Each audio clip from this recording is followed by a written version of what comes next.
যুক্তরাষ্ট্রের ২৩৫ বছরের ইতিহাসে আততায়ীর হামলায় প্রাণ গেছে ৪ জন প্রেসিডেন্টের, প্রাণে বেঁচে গেছেন ৬ জন। আজকে আওয়ামী লীগের জন্য একটি অত্যন্ত দারুণ একটি সুখবর আছে, একটি সুসংবাদ আছে। শুরুতে এই মাত্র আওয়ামী লীগের জন্য পেলেন কঠিন সুসংবাদ। এইদিকে জাতিসংঘে গিয়ে যে বিপদে বললেন ডক্টর ইউনূস, সেখানে এখন বর্তমানে কি অবস্থা রয়েছে এবং আওয়ামী লীগের জন্য যে সুসংবাদ আসলো সেটাও আমরা জানবো। আজকে ভিডিওটি খুবই ইম্পর্টেন্ট ভিডিও, যার কারণে সম্পূর্ণ ভিডিওটা না টেনে দেখতে চেষ্টা করবেন। তো কথা না বেরিয়ে চলুন আমরা ভিডিও মূল আলোচনা চলে যাই। ভিডিও মূল আলোচনা চলে যাওয়ার আগে আপনার কাছে আমার ছোট করে একটু অনুরোধ, আপনি প্রত্যেক মুহূর্তের আপডেট পেতে চাইলে অবশ্যই চ্যানেলটি সাবস্ক্রাইব করে দেবেন এবং পাশে থাকা বেল আইকনটি ক্লিক করে দেবেন, তাহলে প্রত্যেক মুহূর্তের আপডেটগুলো সবার আগে পৌঁছবে আপনার কাছে। তো সব কথা না বেরিয়ে চলুন আমরা আসলে ঘটনাটি তাহলে বিস্তারিত দেখে আসি। আজকে আওয়ামী লীগের জন্য একটি অত্যন্ত দারুণ একটি সুখবর আছে, একটি সুসংবাদ আছে। যে সেই সুসংবাদটি হচ্ছে যে আওয়ামী লীগ সরকার, জনগণের সরকার কি আবারও বাংলাদেশে পুনর্বহাল হচ্ছে নাকি প্রতি বিপ্লবের মাধ্যমে ক্ষমতা আসছে। এই দুইটি সম্ভাবনার মধ্যে সবচেয়ে যেই ভালো সম্ভাবনা সেটি হচ্ছে যে আওয়ামী লীগের যে সরকার, শেখ হাসিনার যে সরকার, সেই সরকারটি বাংলাদেশে আবারও পুনর্বহাল হওয়ার একটি সমূহ সম্ভাবনা আছে। এটা হচ্ছে দারুণ চমৎকার খবর। কেন এই সরকার পুনর্বহাল হওয়ার সম্ভাবনা আছে? প্রতি বিপ্লবের চেয়ে পুনর্বহাল হওয়ার সম্ভাবনাটা বেশি কেন আমি সেটি বলছি যে বর্তমানে বাংলাদেশে যে সরকার, অন্তর্বর্তীকালীন সরকার যেটি আছে, সেটি বাংলাদেশে সাংবিধানিকভাবে, আইনিভাবে এটার কোনো ভিত্তি নাই, এটা কোনো বৈধতা নাই। যেহেতু বাংলাদেশ সরকার, বাংলাদেশের যে সংবিধান আছে, সাংবিধানিক কাঠামো আছে, সেই কাঠামোতে অন্তর্বর্তীকালীন সরকার বা এরকম সরকারের কোনো বিধান নেই। তাহলে বর্তমান যে সরকারটি আছে সেটি অসাংবিধানিক এবং অবৈধ সরকার। আর সংবিধানে এও উল্লেখ আছে যে সংবিধানে স্পষ্টভাবে বলা আছে যে প্রধানমন্ত্রী যদি পদত্যাগ করেন অথবা প্রধানমন্ত্রীকে যদি পদত্যাগ করানো হয় অথবা তাকে যদি অপসারণ, যেই প্রক্রিয়াতেই হোক না কেন, বাংলাদেশের নতুন সরকার গঠন হওয়ার আগ পর্যন্ত, নতুন প্রধানমন্ত্রী শপথ গ্রহণ হওয়ার আগ পর্যন্ত আগের প্রধানমন্ত্রী দায়িত্ব পালন করবেন। তার মানে হচ্ছে শেখ হাসিনা এখনো বাংলাদেশের প্রধানমন্ত্রী এবং যে বাংলাদেশ সরকারের, শেখ হাসিনা যে সরকার ছিল সেই সরকার এখনো বাংলাদেশে পুনর্বহাল আছে।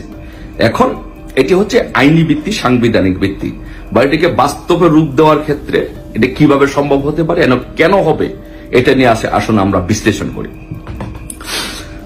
সাম্প্রতিককালে আপনারা একটি জিনিস দেখবেন, লক্ষ্য করবেন যে যেই বিএনপি, জামাত বা নুররা, এরা যে বিরোধী মহল যে ছিল, সেই বিরোধী মহলটি সারা দিন রাত শুধু ভারতের বিরুদ্ধে গুজব, প্রপাগান্ডা, ভারতের বিরুদ্ধে একটা সেন্টিমেন্ট তৈরি করার চেষ্টা করেছিল। কিন্তু সাম্প্রতিককালে আপনি যদি দেখেন যে জামাতের আমিরের বক্তব্য, বিএনপির মির্জা ফখরুল ইসলামের বক্তব্য এবং ইভেন কি বিকাশ নূরের বক্তব্য যদি আপনারা লক্ষ্য করেন, দেখবেন যে তারা ভারতের সহযোগিতা চায়। ইভেন সৎখুর ডক্টর ইউনূসও ভারতের সহযোগিতা চায়। তার মানে কি?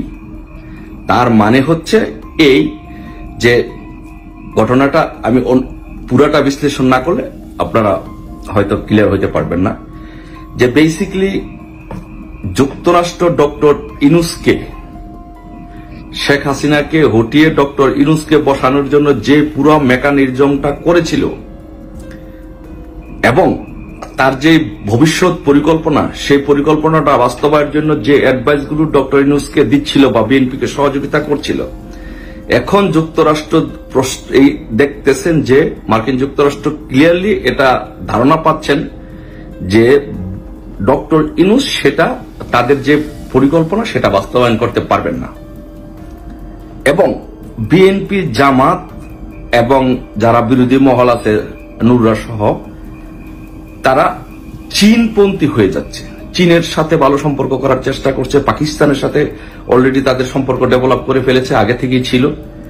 এখন এই বিশ্বের রাজনীতিতে আপনি যদি বিশ্বের পরাশক্তির রাজনীতিগুলো বিশ্লেষণ করবেন, তাহলে যুক্তরাষ্ট্রের প্রধানতম শত্রু হচ্ছে চীন।